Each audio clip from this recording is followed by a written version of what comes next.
What's going on, everybody? It's your boy C-Zar, and we are talking about XRP today. Hit that like button, you guys. Subscribe if you want to see more content like this, and let's get into it. Okay, XRP dropped a good old 4.8% yesterday on the 5th of June. We just closed out that day about 3 hours ago, 2 hours, 40 minutes ago. 21 hours, 20 minutes left in this day, the 6th of June here. We hit a low yesterday of $2.06, and that's very close to the area that we're looking for, but it's just not yet there, right? We got a little bit lower to go. We're reaching for it. We're trying, but we're not quite there yet. I'll tell you what, man. Coming down to this zone, rejecting right here at prior areas of support, then coming down, it would be pretty damn weird to just move up from here, in my opinion. I really do believe that we're going to see some oversold readings here. And that just implies, again, on a daily perspective, just a little bit lower. Nothing crazy. We're probably very near the low, timing-wise, from a time frame, right? Like, if this move exists in a matter of time, right, from May 14th to whatever day over here, we're probably very near the end of it, right? We're probably very, very, like, we're timing-wise, very near. From a price perspective, we just have a little bit more to go. That's all I'm trying to say, right? And my expectation would be that we see some kind of a retracement, a standard retracement from this low to high, which would take you right to, I think, the golden ratio, right? Low to high here, let's see. Yeah, the golden ratio right down there at $1.95, yeah? Moving down to the 0.5, finding resistance up here, prior areas of support, prior areas of resistance. You interact with the 0.5 twice like this, my expectation would be you're not stopping here, man. You're going down to the golden ratio. It's all but happened, right? I'm expecting that we do see prices somewhere at about $1.95, if not lower. We're at $2.11 now, 21 hours, 18 minutes left in the day. I don't expect that it's going to happen today, but it could. You never know. I mean, today, man, you think yesterday was big. Today could get bigger. These drops, as they happen, I mean, they tend to get bigger as they go down, right? Hold on now. That was a big day there. Nobody was probably expecting an even bigger day the next day, right? I guess here, you know, that was a pretty big day. It wasn't that big the next day, but still it continued down. These big days tend to get more days to the downside is all I'm trying to say. So even if we don't go down to $1.95 or lower today, it's very likely that we'll be making our way down there over the coming days, if not the coming week, right? I would expect that, you know, being that it's the weekend, anything can happen. We get some crazy stuff happening over the weekend. Wouldn't it be nice if Bitcoin and XRP and the rest of crypto moved down over the weekend? Because then we'd have that CME gap. We'd want to move up, right?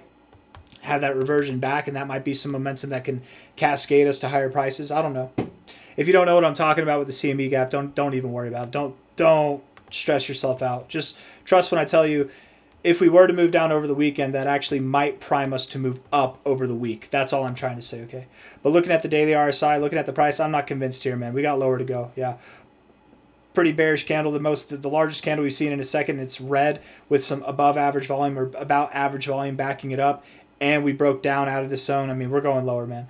1 hour time frame here, looking at this. The 1 hour RSI sucks, man. It's bad. It's very bad. But looking at it right now, you could move up a little bit more from here on an hourly basis. So maybe over the coming hours, maybe by like 5 or 6 hours from now, we're at a little bit higher of a price, but still probably going to get a lower high and come back down. Maybe we'll form some bullish divergence on our 1 hour time frame with a higher low after we see lower lows relative to this price here, right? After we do something like that.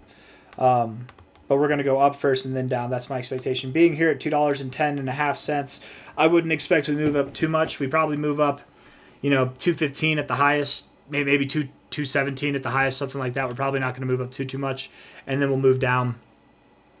I like that 217, maybe even 220, I guess. I don't know. 217, 220, 215, somewhere in that zone. Move up, and then we'll move down, right? Maybe we close at like 215, but we wick all the way up to 220, something like that. Get a lower high with this, get a lower high in the RSI.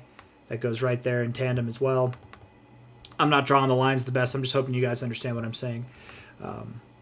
If I'm saying, yeah, it'll connect the dots here, but you're like, but that high is all the way up here. Well, I'm not drawing it. Actually, that's pretty perfect right there at 220. That's actually a good example. Yes, I kind of expected to do that. But if my line was off, like if I drew it like this, then we'd be at 219. That's actually still pretty close. I don't know. I'm getting caught up in the semantics of it all. Who cares?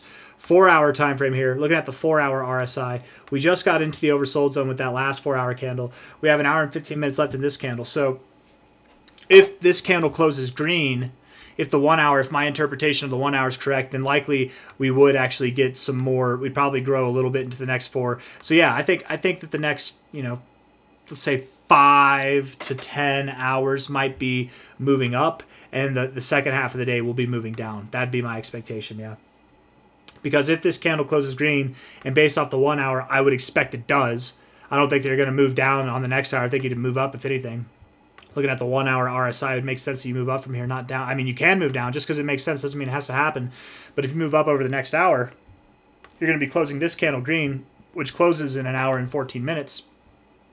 And if you close that green, you're looking at the RSI on the 4 hour, you're getting oversold and then out of it immediately. That's a rejection of the oversold zone. That can give you a nice little causality to bounce, get a little bounce here, but a little bounce. Again, nothing crazy. 220 at the highest, right? We're at 210 now. Nothing too crazy.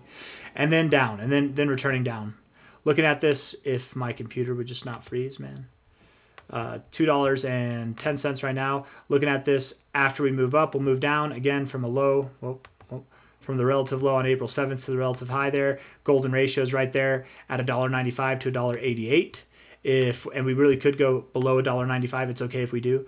If we look at this from the all-time high to the relative low that we had on April 7th there, $1.92 right there at the 236, also a fine area to find support. It's also the same, if you notice, whenever I take this away, I put it back on, I take it away, that red line there, whenever I take it away, is right at the same areas that we found support time and time again, week after week throughout this whole range. So maybe we test it back, we give it one last little kiss of peace and prosperity, and then we begin moving up higher in the weeks to come, ending this month of June, going into July. But I have nothing else to say. I think I've said everything I need to say. So if you guys like this video, hit the like button. Subscribe if you want to see more content like this. Thank you all for being here. I'll see you on the next one. Take care of yourselves. Bye-bye.